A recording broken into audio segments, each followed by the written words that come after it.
Hey people, I'm back and yes, today, if you read the title, I am going to talk about how can you spread Christianity, how can you talk about God, how can you talk about the gospel, how can you evangelize to your friends, families, and coworkers. Let's dive right into it. So yes, how can you be who you are? You are a Christian, you are saved, your faith is Christianity. Your life is Christianity. You are a Christian. Our faith is our life. Our faith is who we are.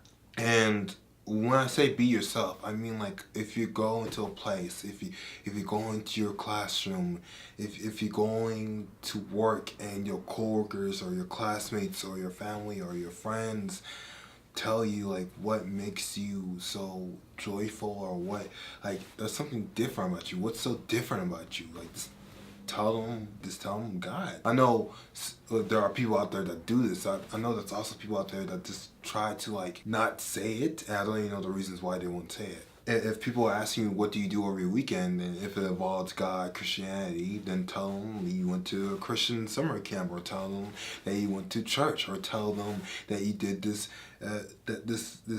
ministry thing over the weekend. Don't just say like, oh, I hang out with friends. Don't just say, oh, I hang out with a couple people that I know. We talked about some emotional stuff, or oh, I hang out with people that we talked about some spiritual stuff, which you guys basically talked about God, Christianity, spirituality.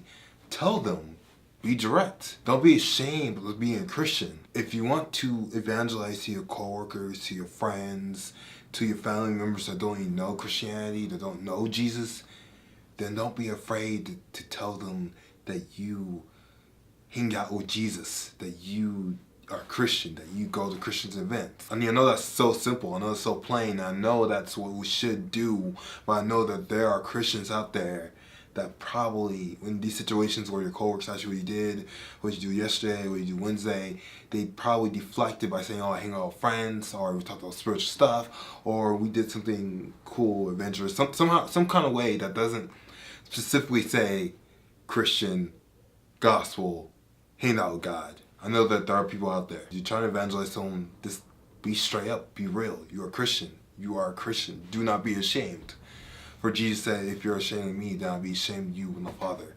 Another thing, if you are having problems trying to explain your faith, explain the gospel, I learned this. I learned a way to explain it with this diagram that I got from a college ministry called University. It's a 4-circle diagram, and the slide's going to go up right now. Slides up. But I just want to reintegrate that this is basically a diagram that you can that is supposed to help you be able to effectively explain the gospel within a short period of time. If you have 5 minutes to explain to somebody like what your faith means, this diagram would probably be perfect for that. So I'm just gonna go through each circle and explain what the basic gist of each circle is, and everyone's gonna have their own way of explaining it. Like I have my own way of explaining it, you might have your own way of explaining it once you understand what each circle means. So I'm just gonna basically tell you what each circle means and how each person will go from each circle. So let's start. So the first circle is basically about man and God, and how basically this is the world where God created, and how everything is perfect in this world that God created. And we is connected with God, God's connected with us, we is walking with God. But then we as human beings became selfish and want to pursue our own way and not pursue God's way. So this leads to the second circle, which causes disruption between humans and God, and also disruption between human like this with each other as human beings. Like the line in the middle just means we are disconnected with one another, and up we also disconnected with God above, which this caused sexism, racism, wars, many things in this broken world that we now live in. All of this is the result from the fall, from us trying to choose our own way. And since we're disconnected with God, God didn't like this, and God didn't want to be disconnected with Him, and he didn't want us to be disconnected with one another. So God had a plan, and so God sent down His Son Jesus, which just leads to the third circle with the cross in the middle between the two little stick figures. Yeah.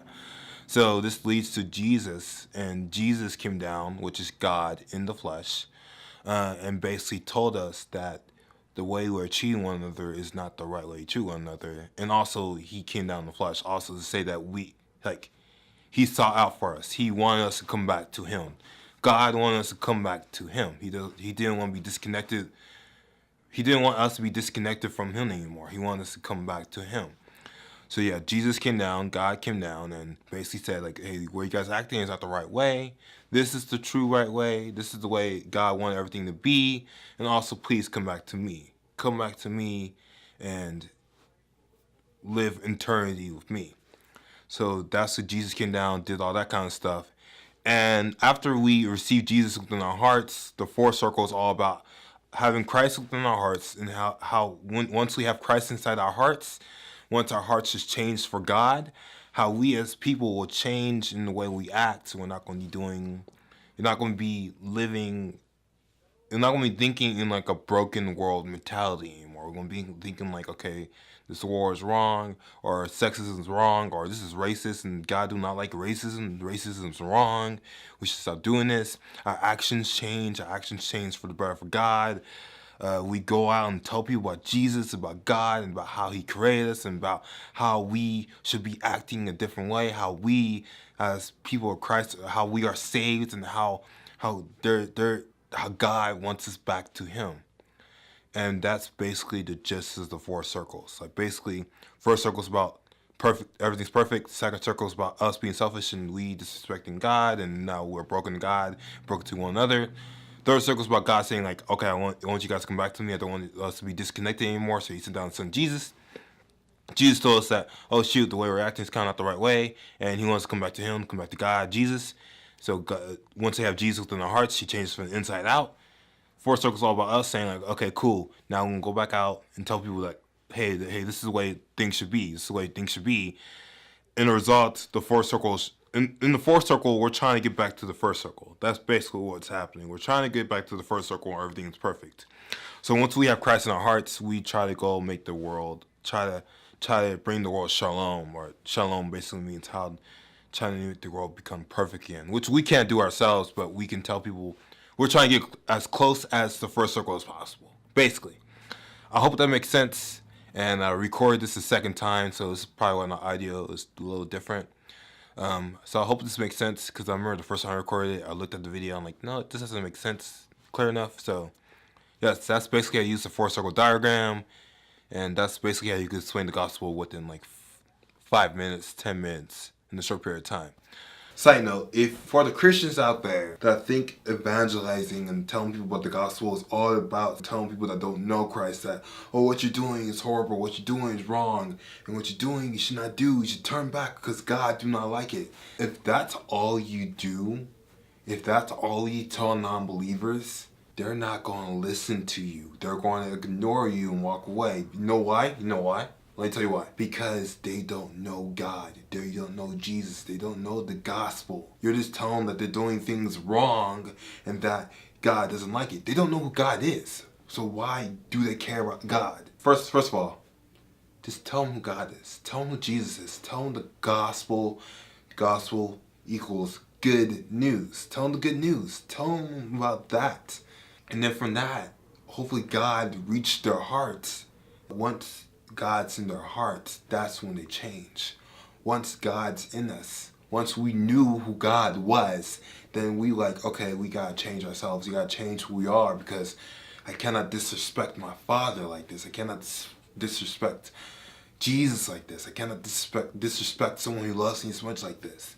God changes from the inside out. Yeah, that's all I have for you guys today. That's how you spread the gospel. Do the Great Commission, guys. Do the Great Commission. And until next time, God bless.